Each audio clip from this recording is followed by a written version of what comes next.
इस वक्त देखिए कृष्णा बेदर्दी के यानी रैली का हुजूम है। खेसारी लाल यादव के पिताजी से बात करेंगे। आए आज वोट के लिए मांग रहे हैं आप? हाँ, कृष्णा बेदर्दी के लिए सभे जब से सज डज के आयल बा, सबके कर जोड़ल जाता है कि भाई कृष्णा बेदर्दी के वोट दे के विजयी बनावे के बा, अब की उनका के जितावे के बा, ना दिलो तो पछताए के बा। अपना अंदाज में कुछ बोल दी।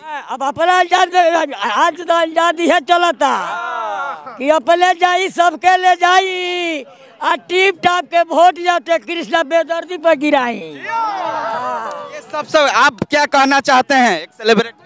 हम चाहते हैं कि कृष्णा बेदर्दी जी को एक रिकॉर्ड मतों से विजयी बनाया जाए।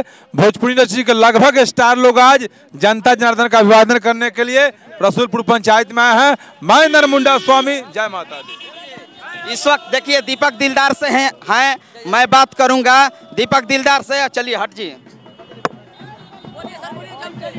दीपक जी आज नॉमिनेशन में आए जी। हमारे जिंदगी के अहम भूमिका रहा कृष्णा बेदर्दी जी का। मेरे जिंदगी के लिए बहुत अच्छे अच्छे गाना दिए।